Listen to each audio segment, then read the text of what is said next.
బులెటిన్లో మరో బ్రేకింగ్ చూస్తున్నాం. భూపాల్పల్లి జిల్లాలో కేటీఆర్ పర్యటించనున్నారు. ఈ సందర్భంగా రేగొండ మండలంలో బీజేవైఎం కార్యకర్తలను ముందుగా అరెస్ట్ చేశారు. ఈ అరెస్టులను ఖండిస్తున్నామని, కొట్లాడి తెలంగాణ రాష్ట్రంలో తెచ్చుకుంది అరెస్టుల కోసం కాదన్నారు. మా ఉద్యమాల్ని ఆపలేరని, ఉద్యోగ అవకాశాలు ఇవ్వలేని కేసీఆర్ అరెస్టులకు భయపడేది లేదని మండిపడ్డారు. నిరుద్యోగులకు ఇచ్చిన హామీలు, పెండింగ్ లో ఉన్న ఫీజు రియంబర్స్మెంట్ ను వెంటనే విడుదల చేయకపోతే అసెంబ్లీ ముట్టడి చేస్తామని కేటీఆర్ కబడ్దారంటూ హెచ్చరించారు.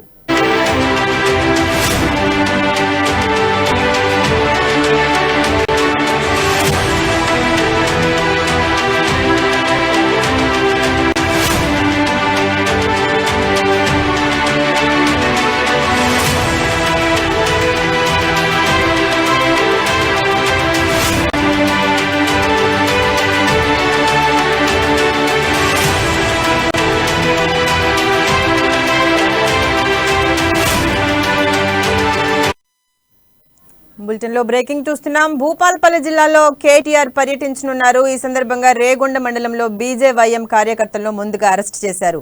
ఈ అరెస్టులను ఖండిస్తున్నామని బీజేవైఎం కార్యకర్తలు అంటున్నారు. కోట్లాడి తెలంగాణ రాష్ట్రం తెచ్చుకుంది అరెస్టుల కోసం కాదన్నారు. ఉద్యమాలను ఆపలేరని, ఉద్యోగ అవకాశాలు ఇవ్వలేని కేసీఆర్ అరెస్టులకు భయపడేది లేదని మండిపడ్డారు.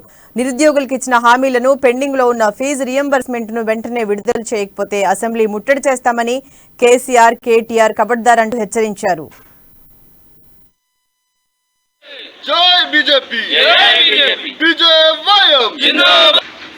భూపాలపల్లి జిల్లాకు పర్యటనలో భాగంగా కేటీఆర్ గారి పర్యటనలో భాగంగా భారతీయ జనతా యువమోర్చా బీజేవైఎం కార్యకర్తలను ముందస్తుగా అరెస్టు చేయడం సిగ్గుచేటు. తెలంగాణ రాష్ట్రంలో భాగంగా అందరం విద్యార్థులు అన్ని పార్టీల ఎజెండాలు పక్కన పెట్టి తెలంగాణ సాధించుకుంటే ఈ రోజున తెలంగాణ వచ్చినాక 1400 మంది ప్రజలు ప్రాణాలను సైతం లెక్క చేయకుండా ప్రాణత్యాగం చేస్తే తెలంగాణ సిద్ధిస్తే ఈరోజు తెలంగాణ రాష్ట్ర ముఖ్యమంత్రి, రాష్ట్ర పురపాలక శాఖ మంత్రి కేటీఆర్ గారు వాళ్ళ యొక్క కుటుంబ పాలనను కొనసాగిస్తున్నారు ఈరోజు. సో కాబట్టి తెలంగాణలో ప్రజా ఉద్యమం రావాలంటే ప్రజా ఉద్యమాలను వ్యతిరేకిస్తున్నారు. ఈరోజు అందులో భాగంగా యువమోర్చా కార్యకర్తలను, యువమోర్చా నాయకులను అరెస్ట్ చేయడం జరిగింది. ఈ రోజు ఇట్లా ముందస్తు అరెస్ట్ చేయడం వల్ల రేపు ప్రగతి భవన్ కూడా ముట్టడిస్తామని ఈ సందర్భంగా